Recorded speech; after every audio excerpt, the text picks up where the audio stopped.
Do I have you now? Welcome, ladies and gentlemen. Welcome, guys. Welcome, Sanbona. Yes, welcome to another pod.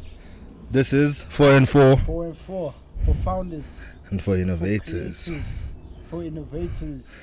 Mm. For anyone who's trying to be someone. This is for you guys. This is for you. Yeah, boy, we got a new courtesy of our founder, Mr. Diniso. Yeah, so, what's on my mind? Today's episode is about why your friend is really not your friend. Yeah. In business, right? In general? Okay. Overall. Business. Yeah. And overall. Yeah. So why is your friend not really your friend? What's your hot take? On what? But no, that's a statement though. Yeah, that's a statement. Why your friend is really not your friend. Think about this. Why is some of your friends not really your friend? Why is it? I think it's because firstly the word friendship is defined wrongly. You know, I think first it's saying they're your friends when they're not your friends. And I know I need to elaborate on this because it's too vague. Uh-huh.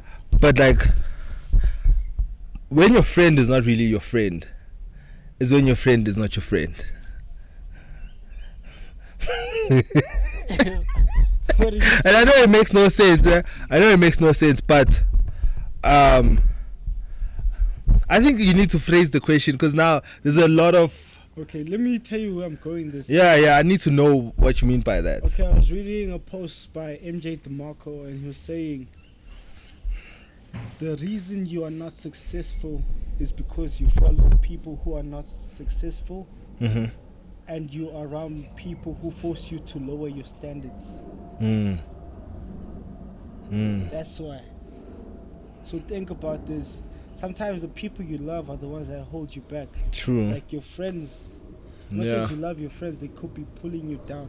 Yeah, I think it also has to do with, when you put it like that, it has to do with convenience. Like, exactly. It has to do with convenience in the sense of you are their friend when it's convenient for them. Exactly. You know what I mean? Remember that line from Nicki Minaj? It says, people will love you and support you when it's beneficial. Yeah, exactly. I think that's what it is, you know. That's basically. And it happens to the best of us, you know. And I think though, once it's being able to, you know, sometimes we protect our friends. We're like, no, but it's not that person. No, and the people around you see it. When people say, I have a rule, give me. When people say something 3 times, like 3 different people tell me one thing, I start to look back, even though I feel like, but they're wrong. But I look back, why would they say this? Like, why are they saying this? And actually have some introspection. The people around me, why nah, bro, this guy is not your friend. This guy is using you. Yeah, let me tell you a line. Yeah. I don't know who discovered water, but it wasn't a fish. Explain. I know, but explain. I don't know who discovered water, but I know it wasn't a fish. Yeah. Let's dive into that. Sometimes when you're in an environment, you never really see how toxic or good the environment is because you're inside. It's only when you're looking from the outside, like, oh, this situation was bad for me, when you're out of the situation. So maybe other people can see that, oh, look at this, I can see this. Nah, this is a toxic one. This relationship is one-sided. Yeah. You're being used. So you never really see the kind of environment you're in while you're still in it. It's only when you take a step back, like, okay, let me see the bigger picture. Yeah. That's where everything unfolds. But I think that's the same with everything. It's like what you're saying now is like saying it's not equivalent, but like life is a game. In any game you are in, either football, chess, whatever, you'll never see the move, but the person outside will always see what you need to do until you're in it. So I'm not trying to contradict, but at the same time, like, when you're inside, it's different. Like you don't know what they're going through mentally. You know what I mean? But it's important for you to take yourself. That's why I'm like, it's important to take a step back. Yeah, and actually be like, why do they say I must do this, or why must I? But don't you think we cut a lot of our friends too much slack? Just because he's your friend, I'll let this one slide. So some things like you wouldn't normally take from a average person, a random person that you don't know. Yeah. But when it comes to your friend, you make an exception. And we always do that. Yes, that's true. We always do that. But I'm just saying, when you're in it, you generally don't know. Like, that's why I'm like, it's the same as being in the game. Like, you don't, like playing chess. You don't know. Like, I'll be like, this is the move you need to make. But you don't know because you're in it, like you are in it. It's different than being outside. There's no feelings involved. There's nothing involved. Go away. Okay. Am I making sense, or am I losing you? Okay. Elaborate. Yeah, like when it's like being in a toxic relationship. It's toxic. Yes, that's true. But when they're inside, they like, yo, long I'm and I can't live with them. All those things, whatever. Yeah, but it's like I can't tell you to just leave because it's not gonna be that easy, like to detach. You know what I mean? Because you're used to the person all the time, like you're used to them. Yes, you need to detach. That's what you need to do, but doing it is different. Like the actual you taking yourself out because you know what, I'm leaving this. It's different because I know it's different because when your mentality is different, that's the thing. You taking it personal to your mentality. What you mean? Because you wouldn't hesitate if something is like doesn't suit you or is not beneficial to you. You wouldn't hesitate to cut it off.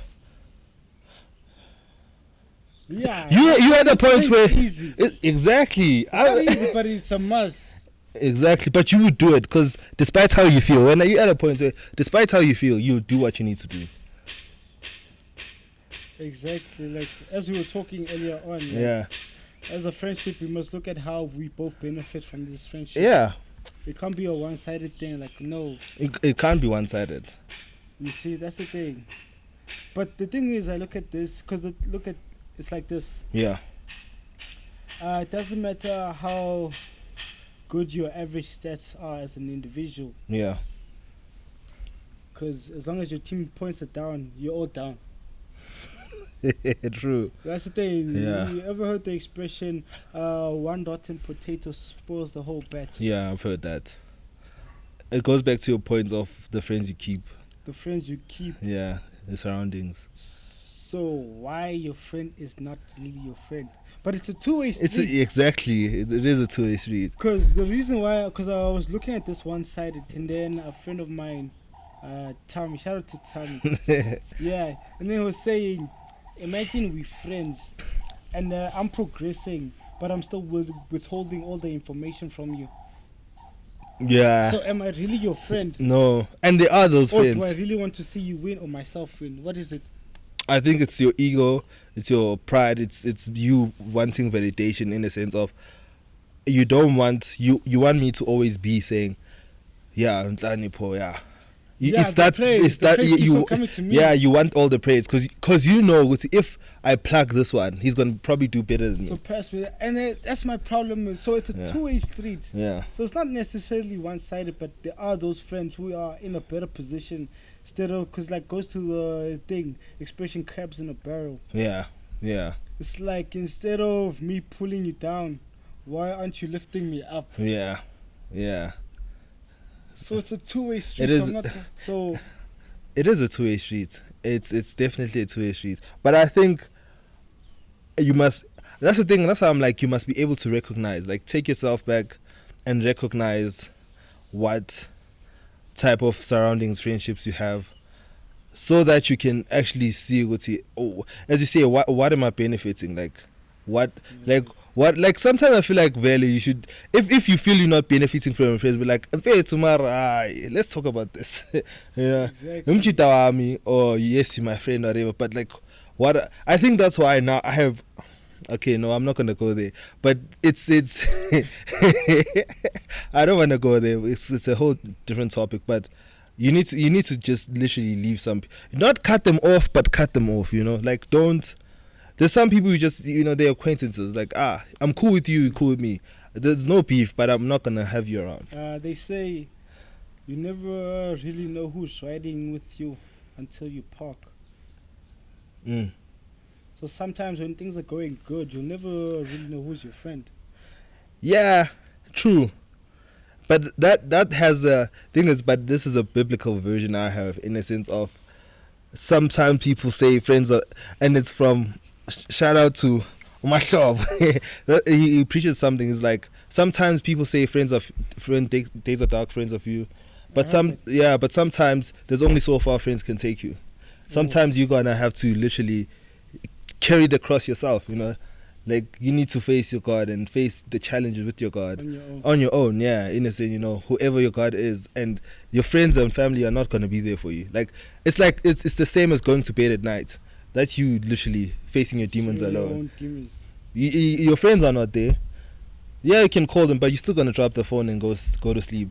Will you be able to sleep? Because, you know what I mean? So sometimes it's like people who just always play victim, in a sense of they want their friends to hold their hand and get them out of the situation. Exactly. Yeah. Avoid people with victim mentality. Yeah. I always preach this. Yeah. And a way to spot people with a victim mentality is they say, oh, it must be nice. You have this. Oh, it must be easy. Yeah. Your life is easy. I hate that. But I've been getting that for the past 2 weeks. I don't know where it's coming from, I see Phillips bought this new equipment. Oh, it must be easy. You know? He has it easy. Oh, bruh. And it's like... That's how you identify victim mentality. Yeah, I think also if you have friends... I was telling this to someone. I was like, you cannot assume that my life is better because maybe you're doing something and I'm not. You don't know what I'm going through or what I'm doing or what I'm trying to do. So you can never assume that my life is harder than yours. Exactly. You know, it's the same thing you said last week. If we were to put our problems in a pile, you take yours and run.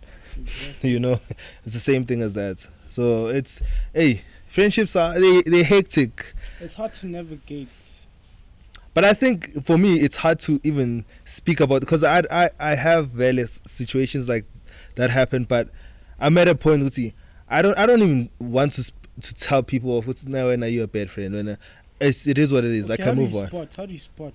How do I spot? Yeah. I think it's actions for me. Like, it's actions. And what about the actions? I think you can see someone who is keeping you around for their self benefits in this. Like, you'll see it, man. Because when you need something, it's like they're never there. You know, but when they need something, you're always there, and they always expect you to pull through. You know, they expect you to pull through. But with you, it's like you have to understand that they're busy. You have to understand that, I mean. So it's one-sided. Yeah, basically it's one-sided. Because there's different situations. Like, I don't think there's a specific way you can find this is a bad friend or whatever. But their actions, how they treat you, you know, and what they expect from you, in a sense, it's not balancing. Am I making sense? I follow. Yeah. So I think it's that. You see that, and you're just like, I just have to take myself out. Like, I don't think it's necessary to speak anymore. I don't know. I know probably that's toxic, but I just take myself out. Yeah. It's a deep one. It is a deep one. You take yourself out, and you're like, you know what? This is, I don't know. But do you have to speak every day with your friend? Nah, I don't think only with your girlfriend or your partner, whatever. I believe that you have to speak to them every day, in a sense. Yeah, but a friend. Nah, I don't think you have to speak every day with a friend, but it's frequent. But we speak almost every day. We speak almost every day. Yeah. But there's times we also go silent. Yeah, there's times but then we're busy. Yeah, we're probably both busy, yeah. Yeah, but remember when we were still in school, we were still like, we'd talk after 3 months. And like nothing ever happened. Yeah, that's because I was in a different place. Yeah. But you don't need to. I don't know, man. I think with ours it's different. I don't even. You know, the weird thing is, I didn't know how close we were until literally when I was staying that side. Like, because every time we'd speak, it's like hours. It's like hours. It's like, yeah, okay, yeah. So, but I don't think you need to speak every day. Yeah, you don't. I believe you can spot a genuine friendship, man. I have friends I don't speak well. It's There was true. something you said that I found interesting in your sit down series. Yeah. Where you say silence. Oh. Friend silence. Oh yeah. Which one? The one. Gucci. The one about friendship. What they don't need to say. Friends silence. Yeah, they don't need to say much. That they don't be. Yeah. That they don't believe. Yeah. Your friends don't need to say much. Yeah. Friends don't need to tell you they don't believe in you to tell you they don't believe in you. It's exactly, that one. The silence. It's the silence, yeah. The silence says it all. So what kind of support do you expect from a friend? Because I had a debate about this, but I want to hear your thoughts first. In terms of what? Business or personal? Let's say you're opening a business. Yeah. What kind of support you expect from a friend? Buy from me. But like I not that I expect you to buy from me, but if you can't, because obviously there's friends that can't because of financial restrictions. Okay. But if you can't buy from me, let me give you a scenario. Okay, yeah, give me a scenario. I'm your friend. Yeah, you are my friend. Yeah. Okay, yeah. You're opening a new club. And then you ask me, to come pull through. Yeah. And then I'm like, okay, I don't have money. Philly's opening a club. So I'm talking to this other friend of mine, like, hey, Philly's our common friend. Yeah. So we should go support Phil. Because he's opening a club. Yeah. Then I say, I don't have money to support. I'll be a liability. Because now I can't just go to a club and then not buy a drink, not buy even food. How am I supporting you? I think the way to support me in that sense is bring people to the club. Yeah, but the friend thing is no. So his pushback was, because there was a debate, it's like his pushback, like, no, just being there is support enough. Me showing up, I showed up, is support enough. I don't know, man. I understand where he's coming from or she's coming from, but I understood, but I think making an effort, like if you're opening a club, I'd bring people to a club. I'd tell people about let's go. We're going here. We're going to this club. Because for me, like the kind of support I need now is I don't need you being there. Like show up. Yeah. That's the thing. Like we're here to help each other win. Yeah. Yeah. True. So now you coming to my club and like, hey, buy me a drink. I wouldn't even expect you. I'd bring people who's gonna buy me drinks because I can't buy but I would never expect you to buy because you literally opening is because you're opening. The fact that you're opening, you spend so much money spending on that. Yeah. And then you get these things where friends also asking for discounts. Yeah, I hate for discounts. Yeah, I don't think discounts. The only Bandile gives me a discount, but it's because I give him like we shoot for free. Shoots. I give him I shoot for free, and so it's literally it's not even discounts. Like he's paying me that 20%. Okay. Yeah. Yeah. Let me share a story quickly because we also have a guest. Our guest is late. To sum up about the friendship part. Yeah. It's like at the World Championship in Budapest in June, USA's Anita Alvarez sank to the bottom of the pool. Looking across the deck, then noticing she was way under too long, her coach Andrea immediately dove in after her fully clothed, pulling her to safety. Anita was unconscious and didn't have the capacity to kick, paddle, or help herself in any way. If Andrea would not have noticed, she would have drowned. But she knew Anita. She looked for her, quickly noticed she was under too long, then dove in without thinking twice. So then, like this person says, to sum up this whole thing, the person is saying, when you are under too long, who are the people that will look for you, notice and dive in to pull you to the surface when you lose your strength to swim? Let me repeat that line. To sum up friendship, when you are under too long, who are the people that will look for you, notice and dive in to pull you to the surface when you lose your strength to swim? Who are the people that would do that for you? And can someone count on you to be that person? Damn. That's how you spot a friend. Yeah, I think so too. That was a beautiful story. It was.